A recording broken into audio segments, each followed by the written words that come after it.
Ça vient d'Australie, ça a été fait par, Patrick, McGorry. Il s'est rendu compte que si on prenait en charge les épisodes psychotiques tôt, meilleur était le pronostic. Il s'est dit que c'était le moment où il fallait jouer sur la population parce que les jeunes, entre 15 et 25 ans, c'est le moment où on construit un peu sa vie, on entreprend des études, on entreprend des relations, on quitte le foyer des parents. Tout se joue un peu à ce moment-là et le fait d'avoir un épisode psychotique à ce moment-là, ça met souvent toute la vie de la personne en cause. En prenant en charge suffisamment tôt, en adaptant les traitements, et la maladie va avoir très peu d'impact sur la vie de l'individu. C'est innovant en France parce qu'en fait, à Lyon, par exemple, on fait ça depuis 5 ans. Donc notre service a ouvert, il y a peu de temps finalement, contrairement en Australie où je crois que ça existe depuis entre 20 et 25 et 30 ans. On va avoir du temps dédié, on va avoir par exemple, 15 patients, par infirmier, ce qui est, incroyablement bas et ce qui va nous permettre en fait, de pouvoir, avoir le plus d'actions possible avec les jeunes qu'on accompagne.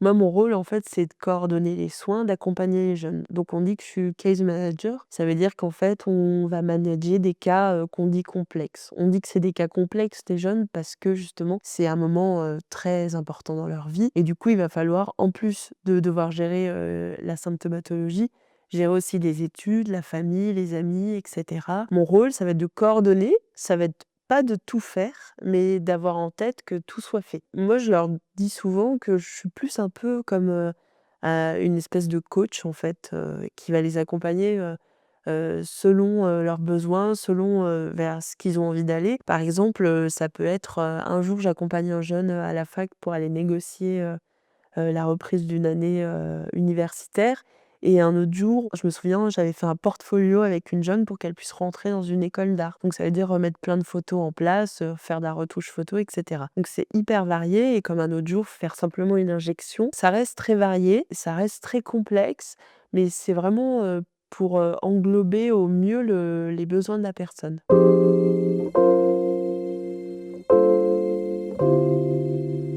En fait, le but, ça va être vraiment d'agir sur les 3 premières années à l'issue d'un premier épisode. On se rend compte que déjà la première année, il y a un gros risque de passage à l'acte suicidaire. Donc le fait d'avoir un interlocuteur privilégié comme un case manager, ça va limiter ce risque parce que nous, on va leur apprendre à donner l'alerte, à dire quand ça va pas. On va aussi, les voir très régulièrement, très souvent, on va provoquer la rencontre et du coup, on va pouvoir, peut-être des fois voir ces signes avant-coureurs. On va aussi, avoir une stratégie thérapeutique différente, c'est-à-dire qu'on va mettre des traitements à très petite dose, parce qu'on se rend compte que chez les jeunes, il n'y a pas besoin de forcément de mettre des grosses doses pour, traiter et du coup, le fait de mettre des petites doses, il y aura moins d'effets secondaires, il y aura une meilleure adhérence au traitement et du coup, il y aura une meilleure confiance dans les soins. On va aussi faire des groupes de psychoéducation où on va leur apprendre un petit peu à dire: «Bah, qu'est-ce qu'il y a eu avant? Qu'est-ce qui s'est passé avant ton premier épisode?» Souvent, c'est des choses, similaires qui reviennent. Je dormais plus, je fumais beaucoup, j'avais une énergie folle et on va leur dire: «Bah, OK, on va cibler ça. Le jour où tu dors plus, le jour où tu as trop d'énergie, tu m'appelles et on voit ce qu'on fait» et en fait, on va leur apprendre à déchiffrer les signes avant-coureurs d'un épisode psychotique. On va leur apprendre aussi à gérer leur stress,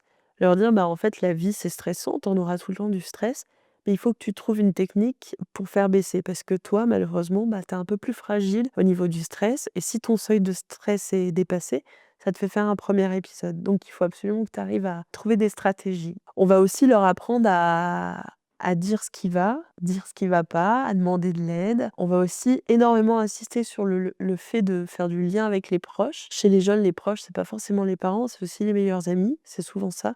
Donc on va leur dire clairement: «Bah, viens avec tes potes à Peps» et on va dire, aux jeunes: «Est-ce que le jour où toi tu te sens pas d'appeler, est-ce que je peux demander à ton ami d'appeler à ta place ou de t'emmener?» et donc si le jeune donne son accord, c'est OK.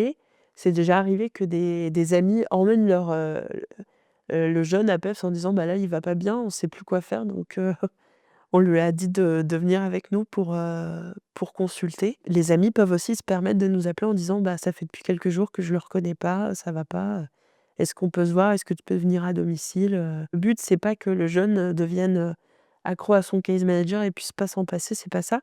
mais c'est qu'ils puissent tisser une toile pour se dire: «OK, où est-ce que je vais chercher de l'aide? Dans quelles conditions? Comment? Qu'est-ce que je peux faire par moi-même? Qu'est-ce que je peux laisser faire aux autres?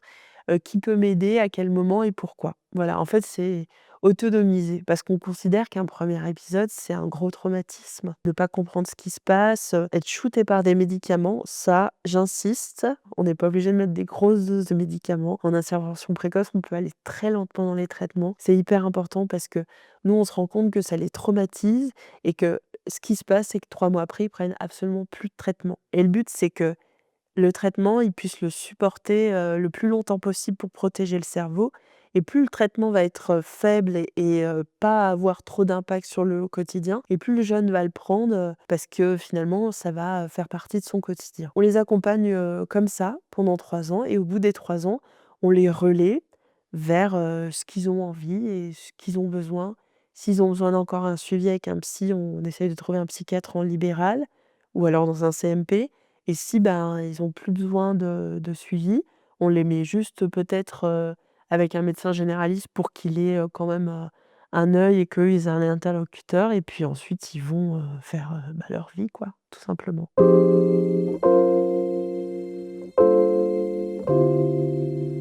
Pour inclure les proches, c'est quelque chose d'assez simple parce que les proches, en général, viennent, d'eux-mêmes. Longtemps, en psychiatrie, on a dit que c'était à la personne de décider, on le dit encore, hein. On mettait pas forcément les familles, dans la boucle. Nous, ce qu'on va essayer vraiment de faire, c'est de dire aux jeunes: «Bah, voilà, OK, il y a eu ça. Là, il y a tes parents qui sont inquiets, ta cousine qui est inquiète, ton frère qui est inquiet, ta meilleure amie. Est-ce que tu es d'accord pour que, ben, elle aussi, elle puisse, être soulagée?» En général, les jeunes disent oui, donc là, on reçoit tout le monde. On va leur permettre déjà de faire des groupes de psychoéducation uniquement pour eux, donc sans le jeune accompagné. Ils vont se retrouver dans des groupes, on va leur expliquer ce qui s'est passé, qu'est-ce que la pathologie. On va laisser aussi la place aux proches de venir, de téléphoner, de venir nous rencontrer, de dire quand eux-mêmes se sentent pas bien.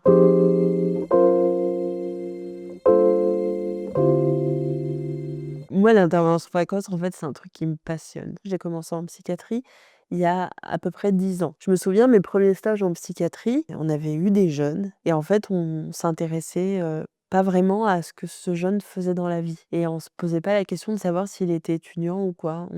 On se disait: «Bah, il vient de faire un premier épisode», on ne parlait même pas de premier épisode et on disait: «Bah, sa vie, elle est là, on va faire un dossier MDPH, on va faire une entrée en ÉSAT et voilà». Et du coup, moi, dans ma tête, la psychiatrie, c'était ça. C'était, on arrive en psychiatrie et puis, il y a une maladie qui s'installe et malheureusement, bah, après on peut plus faire grand-chose. Après, j'étais très jeune, hein, donc je j'avais pas le recul, de certains de mes autres, collègues et en fait, quand j'ai découvert l'intervention précoce, au début, je j'ai pas compris ce que c'était, vraiment et en fait, quand j'ai découvert ce que c'était réellement, je me suis dit: «Mais c'est incroyable». Longtemps, on a considéré que la psychiatrie, c'était des maladies incurables et là, avec, la conception du premier épisode psychotique de l'intervention précoce, on se rend compte que, bah, c'est des choses qui se soignent. On se rend compte que c'est des choses qui aboutissent, que c'est des vies, en fait, qui peuvent continuer à se construire et on se rend compte qu'il y a vraiment une urgence à prendre en charge, ces pathologies et moi, je compare même ça,